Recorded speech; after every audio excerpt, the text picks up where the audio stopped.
Ang aga. Pasensya na, no? Ang basehan. Sabi-sabi mo lang. Alisin natin to. Dito muna tayo. Sino ka ba para husgahan? Trakes na yan. Ang aga-aga, galit agad. si Roque, unang topic natin. Ilan ba topic natin ngayong araw? Una si Roque, 1, 2, 3, 4, 5, 6, 7. 7 topic natin at marami-rami yung kay Buloyski, mga kababayan. Kaya umpisa na po natin to. Supa na! Uy, si Shiro Kansaki kasi nag-type eh. No? Yung tuloy yun nasabi ko. Oh, game na! Umpisahan po natin kay Roque, mga kababayan. Bakit inggit na inggit to kay Atty. Claire? Ano, galit na galit ito kay Atty. Claire. Di ba, Simple Talkies, oh, nandyan po, suportahan niyo po yung channel na yan. Oh, sige nga, pakinggan natin si Roque. So, Auntie Claire, saan nanggaling ang hugot mo na pinakapalpak si Inday Sara sa Andalep, tragis ka, Roque, para kang ano, timang. No, araw-araw naman nung panahon na mainit, no? Mainit na sinasabi ng mamamayang Pilipino, Inday Sara Duterte, mag-resign ka na. Kasama tayo din eh. Di ba? Kasama tayo doon. Bakit? Nakita po yung mga laptop na nandoon lang sa storage. Alam nyo naman no, mga laptop, mga boss, no? Maimbak lang yan, matenga lang yan ng 6 hanggang 1 taon eh. Kumbaga, ano na yan, late na yan. Oh, isa yun, ha? Mga inaamag na tinapay para dapat doon sa mga bata. Alam nyo naman ang kaimportante ano, ng merong kakainin, may almusal at merong pananghalian o hapunan yung mga kabataan na pumapasok sa eskwelahan. Oh, dahil noong panahon ko, mga boss chipamo, sir, no? Nung panahon ko, nako, problema nung mga magulang, yung kakainin nung kanilang anak doon po sa eskwelahan. Kaya yung iba, naku, hindi ko na lang papapasukin o hindi ko na lang pag-aaralin itong anak ko, ganito, ganyan, kasi wala naman akong pambaon eh. Kung napag-igay ng vice-presidente, di ba yung ganun? Malaking kabawasan po sa problema ng mga nagpapaaral yun, Roque. Yun ang mga naging issue kay Inday Sara Duterte. Palibasa ikaw, malayo ka kaya hindi mo alam yung nangyayari at isama mo na dyan yung mga pagtatakipan ninyo. Roque, yun. Kayo alam nyo yan eh. Di ba?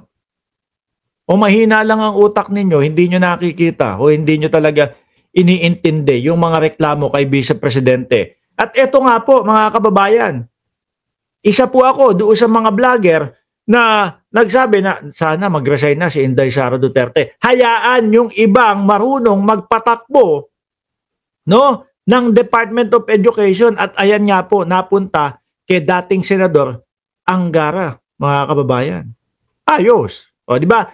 Alam mo na, napalpak talaga. Di ba? At saka ho, mga bossing, naku, mamaya pag-usapan ho natin, ano, yung sabi ng Vice Presidente, amoy alak daw. Ang Pangulo, pag-usapan natin yan, mga bossing. O, tuloy mo, Roque. Step in. Walang basehan. Anak ng tinapatong anak ng tinapato si Roque, oh. Yun na nga ang sinasabi ko eh. No, yun na nga yung ipinaliwanag ko eh. May basihan yun eh. Sinabi nga eh, naibalita nga yun eh. Yung tambak-tambak na mga laptop din eh. Oh. At meron pa, di ba, yung mga suhulan pa. Ano pa ba gusto mo, Roque? Sabi-sabi mo lang. At sino ka ba para husgahan ang Inday Sara Duterte? Isa din sa nagbabayad ng tax, si Atty. Claire. Di ba? At saka napabalita na nga yan, Roque. Ang kulit mo naman, para ka sumusubo na ratboan ng ng rambutan. ano connect ng rambutan? Basta, no?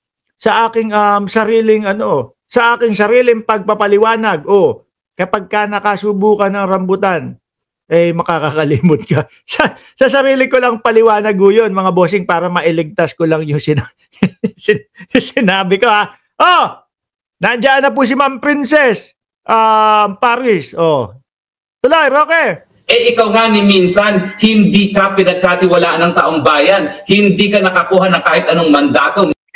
Hindi naman tumatakbo yan eh. Di ba? Anong hahanapin mo kay Atty. Claire? Hindi naman tumakbo yan. Oh, Diyos ko po. Hindi porket na si Inday Sara Duterte ibinoto ng mamamayang Pilipino. Isa ako sa bumoto dyan eh. Oh, ano ngayon? Dismayado ako. Di ba? Isa ako sa bumoto sa vice-presidente. Ano ngayon? Nagsisisi ako. Isa ako sa nagsasabi, pasensya na po, bayang Pilipinas. Nakadagdag ako sa pasakit ng bayan. Nagsalita ang pinakamalinis at pinakamagaling na Roque, sabi ni J. Cas. Tuloy mo pa, Roque? Si barangay captain. And yet, lalaitin mo ang pinakamaraming boto na nakuha. Yan na naman ho. Etong mga ito, mga bossing, gamit na gamit tayo nitong mga ito. Alam ko, diyan sa comment section, mga kababayan, napakarami po. No? Diyan sa comment section, napakarami ng bumoto kay Inday Sara Duterte, kagaya po ni Mark Ramos. Pero ano ngayon? Sisisi tayo, di ba? Huwag nyo nang gamitin yung 32 million. Kasi kami na mismo ang nagsasabi, hindi na kami dyan kasali sa 32 million. At kami din ay kasali doon sa mga dismayado na bumoto kay Inday Sara Duterte. Ewan ko, makakapaluho siguro ang mga mukha nitong mga ito, paulit-ulit, 32 million ang bumoto kay Sara Duterte. Hindi na pwede yon. No? Dahil kasama kami dyan at isa kami sa nagsisisi sa bumoto sa kanya, Roque. Kayo naman, gamit na gamit ninyo yung 32 million na bilang. Sa kahit anong kandidato sa kasaysayan ng Pilipinas, totoo po yan. Wala nang ibang kandidatong nakakuha ng 32 million gaya ng boto ni Inday Sara. Nakakuha. Pero ngayon kami, nagsisisi na. Di ba? Sa tingin mo, Roque, sa susunod na eleksyon sa 2028, tingin mo 32 million pa yan? Ako hindi na ho, mga kababayan. Tingin ko ang ending, kung sakali ho kung sakali mga boss G pa mo sir, na talagang makalusot at makatakbo sa 2020, malayo pa ho kasi. No? Kung sakali po, meron pang susunod na mapaghahain ng impeachment. Mga kababayan, sabi ni Gracious Grace, I second the motion, Sir Mark. Kung sakali ho na meron pong susunod na paghahain ng impeachment sa taong 2026, mga kababayan, ito po ay sinasabi, Pebrero 6 ba? Kung di ako nagkakamali doon sa tamang petsa. Kung makakalusot si Inday Sara Duterte dyan, malabo pa din na maging 32 million yan. Unang-una, madami yung bumaklas. Madami yung ayaw na. Madami yung, wag nyo na kaming isama dyan. Madami yung nagsasabing ganun. Ang nakikita ko, 20 milyones. Lagi kong sinasabi, ano ang dahilan ko, ano ang basehan ko kung bakit 20 milyones lang po. Kung ano ang naging boto ni Bongo at ni Bato de la Rosa, yun na lang po yung mga DDS. At baka maubos pa yan.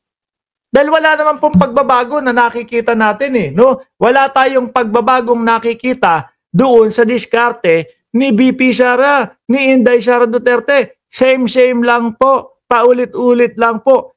Panay kasinungalingan.